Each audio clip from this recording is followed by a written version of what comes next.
Bienvenue à tous pour la troisième partie de notre après-midi sur la physiothérapie et la rééducation équine. Nous allons faire une table ronde avec des invités prestigieux que je vais avoir le plaisir de vous présenter et qui vont traiter des différents sujets qui ont été abordés dans les deux conférences initiales. Alors à ma gauche, le docteur Olivier Lepage, qui est un praticien émérite qui depuis quelques années sillonne les routes de France auprès des chevaux de sport et des chevaux de course, ainsi que des chevaux de loisirs. Il vous parlera de son expérience et participera à nos débats tout à l'heure. Emmanuel Koval, qui est à la tête bonjour, et bienvenue, qui est à la tête d'un centre de balnéothérapie ou de rééducation qui est dans la région d'Évreux, avec sa sœur Céline. Elles ont une réputation très bien établie dans le milieu des chevaux de sport de haut niveau et des chevaux de course. Elle nous expliquera quelles sont leurs techniques, quelles sont leurs procédures et nous fera part de son expérience. Olivier Guillon, qu'on ne présente plus, cavalier émérite, international, plusieurs fois membre de l'équipe de France. Il a la chance et le talent d'utiliser des chevaux sportifs de très haut niveau et il nous fera part de sa relation avec ces différentes techniques, si elles sont pour lui d'un intérêt et lequel. Jean-Marie Denoy, qui est resté parmi nous après un magnifique exposé très imagé de la présentation, notamment de chevaux lésionnels et qui bénéficient de soins kinésithérapiques.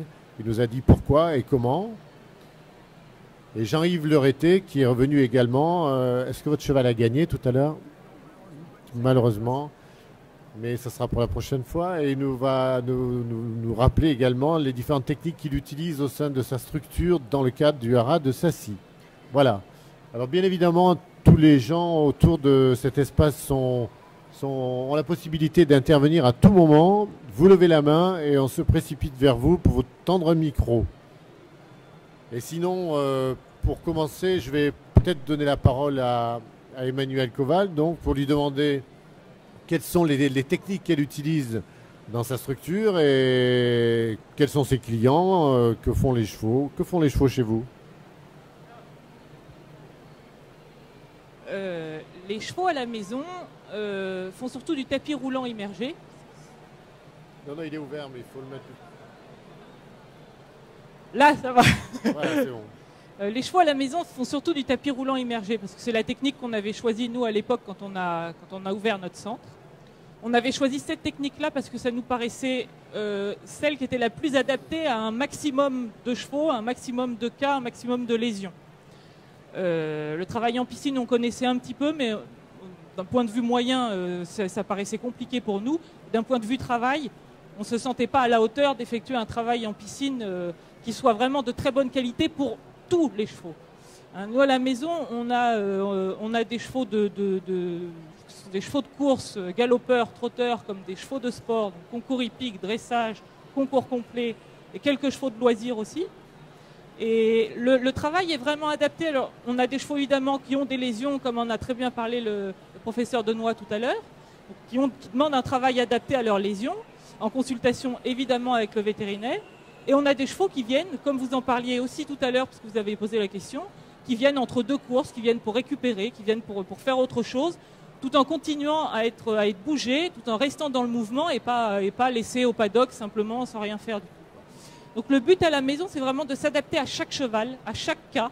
Et tout ce qu'on fait, c'est vraiment pour leur bien-être, que ce soit au niveau lésionnel, pathologique quand il y en a, ou que ce soit au niveau moral, physique, quand il n'y a pas de lésion. Quoi. Très bien. Et alors, lors de ces sessions, lors de ces périodes, si vous avez le moindre doute, le moindre souci, ça se passe comment? Vous intervenez, vous appelez un vétérinaire? Quel est votre... Alors, il est très très important que le dialogue avec les vétérinaires, je dis les parce que chaque entraîneur, chaque propriétaire a plus ou moins son vétérinaire, il est très important que ce dialogue soit vraiment établi et qu'il y ait moyen justement de discuter ensemble de tout ce qui se passe pour réussir tous ensemble à faire en sorte que le cheval retrouve la quintessence de ses moyens avant de repartir à l'entraînement, c'est le but. Donc en fait c'est un travail d'équipe entre l'entraîneur ou le cavalier, vous et le vétérinaire traitant du cheval qui est en relation permanente avec vous. Exactement, c'est surtout un travail d'équipe parce qu'on a besoin de savoir comment le cheval se comporte à l'entraînement On a besoin de savoir ce que le propriétaire attend de son cheval, savoir les performances qu'il en attend dans l'avenir. Et on a besoin du vétérinaire, forcément, pour savoir ce qu'il en est des lésions, quand lésions il y a, pour connaître son avis quant aux exercices à proposer pour justement arranger les lésions, les pathologies et faire en sorte que tout se passe au mieux. Après, on se permet aussi parfois, justement quand on rencontre certains problèmes, certaines difficultés ou qu'on se rend compte sans que ce soit une difficulté mais de certaines choses, on a besoin d'aller vers le vétérinaire pour dire voilà, on constate ça, le cheval vient là pour telle lésion, mais on a l'impression que cette lésion peut-être est entretenue par un autre problème qui va être mis en évidence soit dans le tapis roulant, soit dans le travail monté, parce qu'on monte aussi les chevaux, on longe les chevaux, on ne fait pas que de les mettre dans l'eau simplement. On essaie d'être le plus complet possible pour se rendre vraiment compte de l'état physique et de l'état psychique du cheval avant de le rendre à l'entraîneur ou au cavalier. Merci beaucoup. Olivier Guillon, que pensez-vous de l'utilisation de ces différentes techniques? Êtes-vous utilisateur? Si oui, comment? Pour qui? Alors moi, par la force des choses, j'ai la chance d'avoir une rivière à la maison dont je me sers beaucoup. J'ai un petit ruisseau qui fait 50-70 cm de profondeur dans lequel je me sers le plus possible. Alors forcément en hiver c'est plus compliqué parce qu'il fait un peu frais, mais à partir de début de saison jusque maintenant, cette année on a eu une belle arrière-saison. On essaie de mettre les chevaux au maximum dans l'eau. Ça a des effets incroyables. Enfin, moi j'adore. Je sais que j'ai une jument qui faisait de la lymphangite chronique qu'on mettait régulièrement dans la rivière. Elle ressortait, mais comme un pur sang, quoi. Comme un pur sang de 2 ans, c'était assez impressionnant. Voilà, donc déjà dans un premier temps, l'eau, je trouve que c'est vraiment un bienfait incroyable. Et puis au-delà de ça, j'ai mis en place depuis 3 ans maintenant une masseuse qui vient toutes les semaines pour les chevaux. Voilà, pour après les compétitions, ça permet de décontracter musculaire, d'enlever les points un peu noués. Donc ça c'est une fois par semaine. Et puis j'ai mon ostéo qui vient une fois par mois aussi, simplement pour contrôler l'ensemble de l'écurie. Il ne fait pas forcément une intervention, mais il regarde quand même l'ensemble des chevaux, histoire de prévenir s'il peut y avoir quelque chose d'un peu qui part dans le mauvais sens. Voilà, et puis je dirais que principalement c'est un travail au quotidien. Vous disiez tout à l'heure que c'était un travail d'équipe.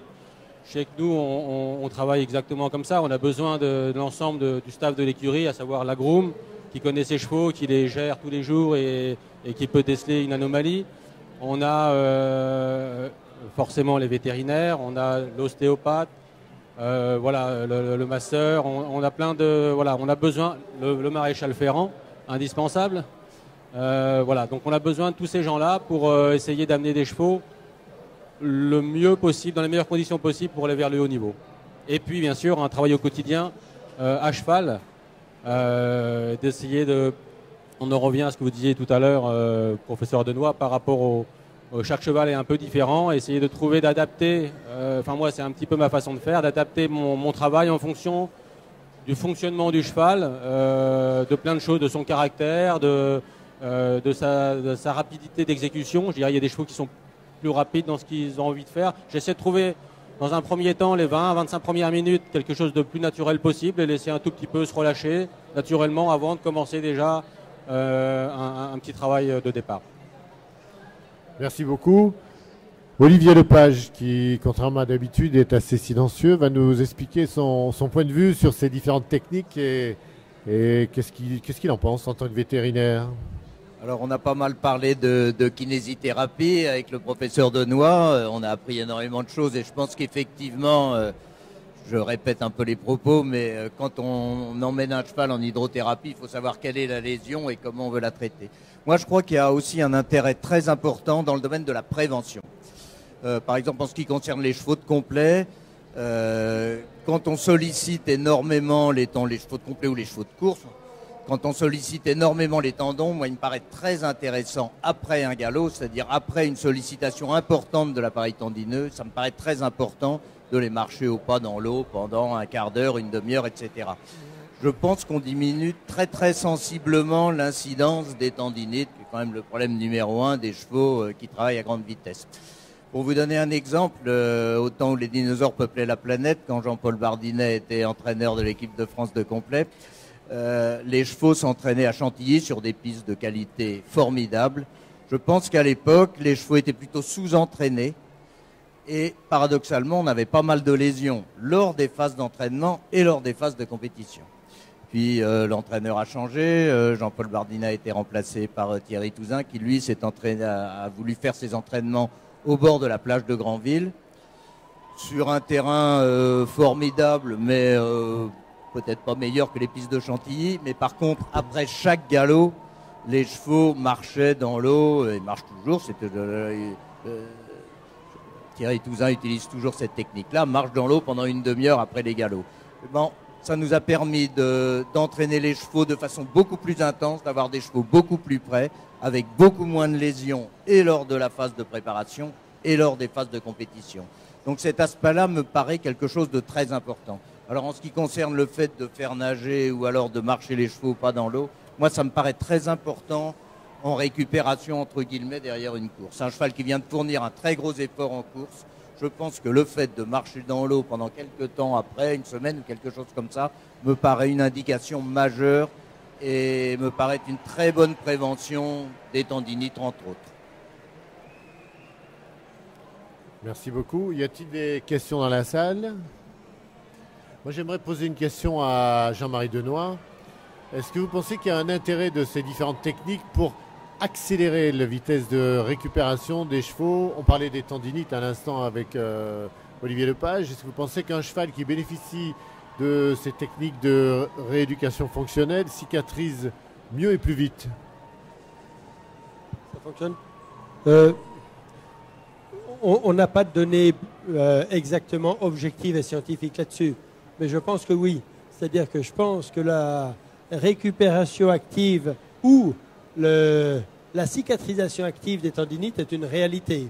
Dans les études que Nathalie, mon épouse, fait sur l'incidence des pistes sur les lésions tendineuses et articulaires, on a pu voir chez le trotteur que de maintenir des chevaux qui ont des lésions à l'entraînement active la cicatrisation. J'ai été le premier surpris. C'est-à-dire que je pense que le repos complet sans activité n'est pas favorable à la cicatrisation de la majorité des lésions.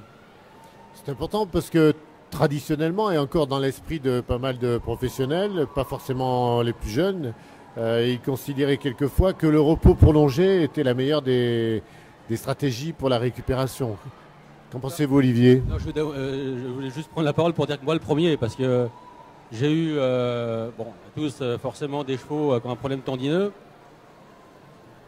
Très honnêtement, bien sûr, je ne doute pas de votre parole, mais ça n'a pas été toujours le cas quand j'ai continué à travailler dessus, quoi. Voilà. Donc je vais réinsister et m'y tenir, mais voilà. C'est intéressant, mais je pense qu'Olivier, c'est un ensemble, comme on vient de le dire. C'est un ensemble, c'est-à-dire s'il faut voir, c'est quelle est la lésion tendineuse? Est-ce que c'est le suspenseur? Est-ce que c'est le perforé? Est-ce que c'est le perforant? Parce que ce n'est pas la même chose. Deuxièmement, la ferrure. Adapter la ferrure. Troisièmement, choisir le sol. Quatrièmement, choisir l'intensité de l'exercice. Voilà. Et tous ces paramètres-là comptent. Donc, c'est intéressant ce que vous dites. Donc, vous avez peut-être eu des expériences passées qui n'étaient pas favorables, mais peut-être que ces paramètres-là n'étaient pas suffisamment pris en compte, je ne sais pas. Mais je pense réellement, parce que c'est une observation assez récente, là, avec des lésions sévères de tendinite, de perforés sur des trotteurs. On les a maintenus en activité alors qu'ils étaient boiteux, ce qui est du point de vue éthique discutable, mais néanmoins, la poitrine n'était pas très intense. Et le fait de les avoir maintenus, j'ai des cicatrices sans traitement, sans aucun traitement. À l'échographie, on a des cicatrisations qui sont meilleures qu'avec n'importe quel autre traitement moderne. Sur quelle période? Un mois. Un mois, oui. J'ai les images de mon ordinateur, je pourrais vous le montrer. J'ai peut-être fait 3 semaines. Non, attention, ce que je dis sur quelques cas n'est pas nécessairement extrapolable à la majorité, mais ce que je veux dire, ce que cette étude-là nous a appris, c'est que l'exercice, en tout cas, n'est pas détériorateur. Si on sait doser un exercice, on favorise la cicatrisation, on favorise la vascularisation, c'est-à-dire qu'un cheval au repos, s'il n'appuie pas sur son membre, il y a un défaut d'apport vasculaire. Si on le met à l'exercice, on favorise l'arrivée de sang, l'arrivée d'oxygène, l'arrivée de cellules souches, dont on parle beaucoup dans la littérature, et puis on aide, on contribue à la cicatrisation. Et parallèlement à ça, des soins locaux alors? Cette jument-là, enfin ces chevaux-là en particulier, n'avaient aucun soin locaux. Uniquement exercice contrôlé. On avait évidemment diminué le niveau d'exercice, mais ils étaient maintenus en activité.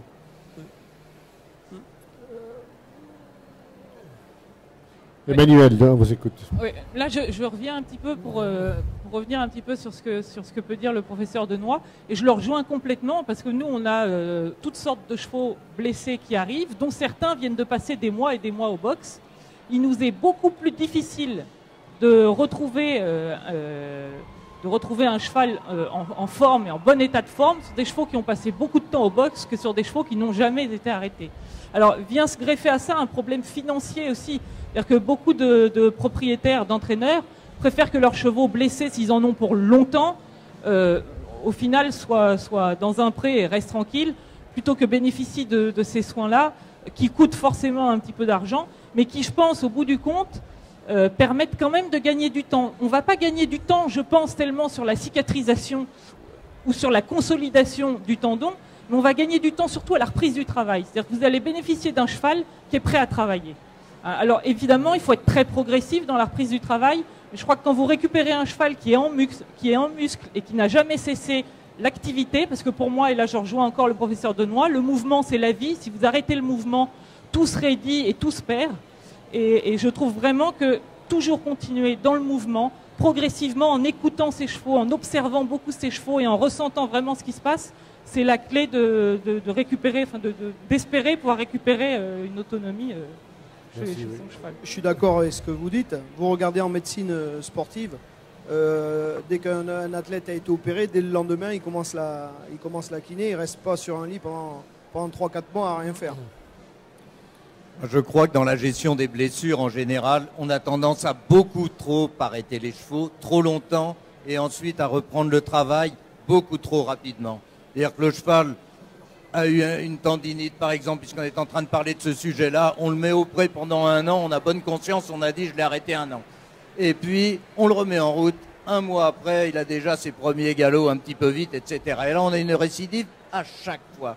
Je pense que ce qui est très important, c'est de refaire fonctionner l'organe lésé de façon très très progressive.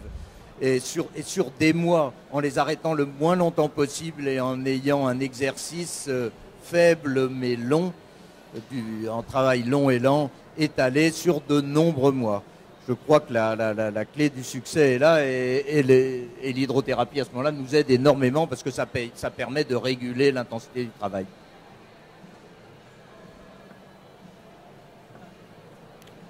Et dans la qualité de la cicatrisation, vous pensez que le mouvement peut améliorer la qualité de la cicatrisation? Oui, sans aucun doute. C'est-à-dire, faut savoir aussi de quoi on parle. Là, on est en train de parler de lésions tendineuses, ce qui est le plus simple en matière d'évaluation d'une qualité de cicatrisation. Maintenant, il y a aussi toute la pathologie articulaire qui est au moins aussi fréquente, sinon plus fréquente que la pathologie tendineuse. Mais pour les tendons et pour les ligaments, pour moi, il n'y a aucun doute que la qualité de cicatrisation améliore, enfin le mouvement améliore la qualité de cicatrisation. Et quand on parle de mouvement, il n'y a pas besoin d'aller vite. Le pas est une excellente allure de rééducation. Et quand on met un cheval au pas, je pense qu'on n'a pas assez ça en tête. Quand un cheval fait sa lésion, qu'il est en train de galoper, il fait sa lésion, la lésion est provoquée par des tensions d'environ 1,2 tonne sur un tendon perforé, par exemple. Quand un cheval au pas, il y a 300 kg de tension sur un perforé. Il n'y a aucun risque d'aggravation d'une lésion qui est apparue à plus d'1 tonne de tension. Donc, je trouve qu'on n'utilise pas assez le pas en matière de rééducation et on peut entraîner des chevaux au pas. Il y en a qui le font. Les chevaux d'endurance, ils sont beaucoup marchés pour permettre des exercices longs. Et en matière de lésions rousseuses, l'influence du mouvement, de l'activité, de ces chocs à répétition sur la cicatrisation des os? C'est encore plus criant que pour le tendon. Un os, vous mettez un cheval au repos, comme on le disait, vous mettez un cheval au repos 1 mois, il se déminéralise. En 1 mois, un cheval se déminéralise. C'est-à-dire qu'après, il va falloir qu'il retrouve toute sa minéralisation par un exercice approprié. L'os est très réactif. Pour donner des choses qui sont frappantes, on dit dans les ouvrages scientifiques qu'un tendon est complètement mature à 2 ans. Un tendon est complètement mature à 2 ans de vie pour un cheval. Et qu'à partir de 2 ans, il ne fait que, à la limite, dégénérer. Je ne crois pas à ça. Enfin, en tout cas, il y a des articles scientifiques qui nous disent ça. L'os est complètement différent. L'os, pendant toute la vie, il va s'adapter aux contraintes sportives. C'est-à-dire qu'il va se minéraliser si le cheval a une activité physique qui augmente, il va se déminéraliser si le cheval a une activité physique qui se réduit. Donc, dans la cicatrisation des lésions osseuses, il est important, de ne pas arrêter complètement le cheval. Et ça, c'est tout, bien sûr, c'est tout l'examen clinique qui nous permet de dire quel niveau d'activité le cheval peut tolérer. C'est ça le plus important. Quel est le niveau que le cheval peut tolérer sans douleur. C'est l'examen clinique qui nous le dit. Et souvent, en particulier chez le trotteur, ça peut être des niveaux d'activité relativement intenses. Et ces niveaux d'activité aident à la cicatrisation, en tout cas préviennent la déminéralisation et aident à la cicatrisation. Et c'est important aussi de réintroduire progressivement, après un arrêt, des périodes d'activité assez intenses sur de courtes distances. Parce que l'os, il s'adapte sur de courtes distances. 300 mètres d'un galop assez intense, 2 fois par semaine, ça suffit pour adapter l'architecture osseuse. Très bien. Et alors, est-ce qu'on pourrait tordre le cou, si j'ose ainsi m'exprimer, aussi à l'idée qu'un cheval dorsalgique bénéficierait d'un repos prolongé au pré? Bon, alors, je suis un bon exemple. Non, je pense que c'est complètement contre-indiqué. Un cheval dorsalgique, il doit travailler. Voilà. Et il y a des études, enfin, je reçois des livres, des revues de rhumatologie humaine. Il est bien clairement indiqué maintenant que la dorsalgie, c'est une des affections les plus défavorables pour l'économie de la sécurité sociale chez les personnes humaines.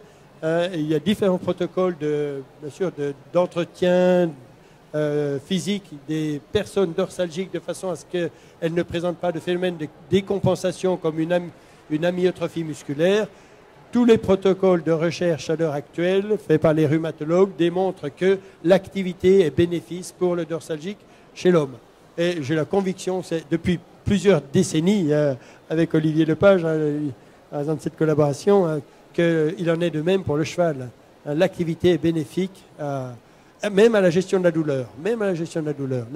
La douleur décroît avec l'activité physique, bien sûr, avec une activité physique qui est programmée d'une façon adaptée aux lésions.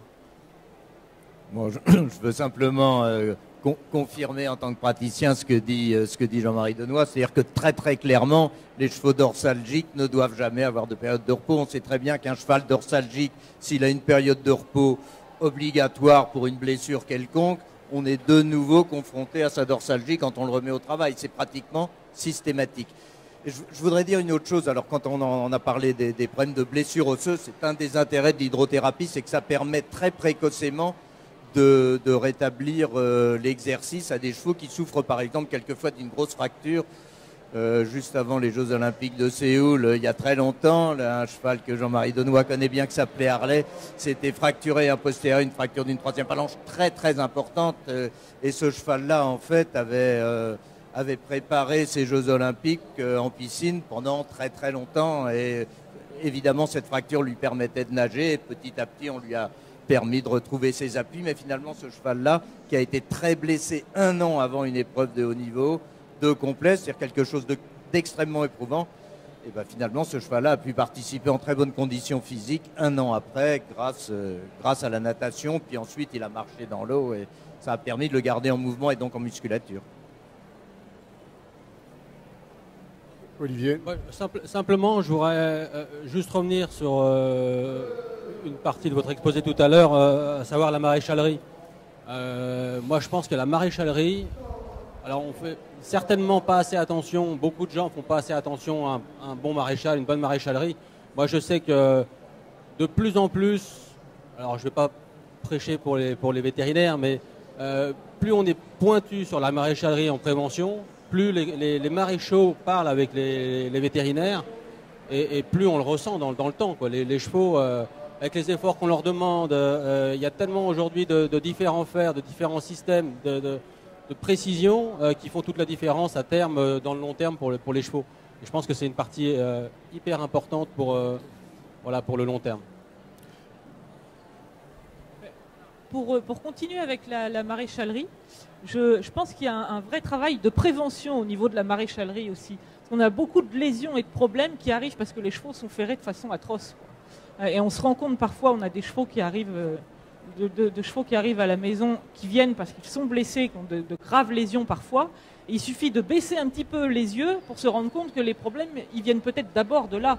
Et vous vous rendez compte que ces chevaux-là, bien ferrés, ils sont déjà dans un confort qui est tout autre, et vous allez forcément dans le bon sens, quoi. Vous, quand vous avez un caillou dans votre chaussure, vous risquez pas d'être confortable et vous risquez pas de bien travailler, quoi. Et je pense que c'est le b.a.-ba. C'est vrai que les soins des pieds, la maréchalerie, c'est le premier, vraiment la première chose à laquelle il faut penser quand on a des chevaux au travail, que ce soit des chevaux de course ou des chevaux de sport. Il faut vraiment qu'ils soient bien dans leurs chaussures, quoi. C'est vraiment la chose primordiale. En premier lieu, c'est ça, quoi. Et c'est après d'autant plus important quand il y a des lésions qui apparaissent. Comme le disait encore une fois le professeur Denoy, il y a tellement de moyens de faire en sorte de minimiser justement la douleur, les effets de ces lésions, de faire en sorte que le cheval soit le plus confortable possible, soit le mieux possible et puisse continuer une carrière sportive même avec certaines lésions. Finalement, les chevaux doivent bénéficier de l'appoint des compétences de plein de personnes, on vient de voir aujourd'hui, et de la bonne relation entre tous ces gens-là, que ce soit leurs utilisateurs, les vétérinaires, bien sûr, on en fait partie, tous ces gens qui utilisent des différentes techniques, différents protocoles de prévention, de rééducation, de soins, les maréchaux ferrants. Et je pense que si vous en êtes d'accord, on pourra rester sur cette forme de conclusion. Il faut que les chevaux bénéficient d'un travail d'équipe de tous les gens qui tournent autour d'eux. En tout cas, il me reste à vous remercier infiniment d'avoir eu la gentillesse de venir nous rejoindre aujourd'hui. Je vais signaler pour nos amis téléspectateurs ce livre formidable qui a été écrit par le professeur Jean-Marie Denoy, qui s'appelle Biomécanique et gymnastique du cheval, aux éditions Vigo. Il est très riche d'informations et pourra vous permettre de prolonger toutes ces discussions. Merci à tous, bon salon et à l'année prochaine.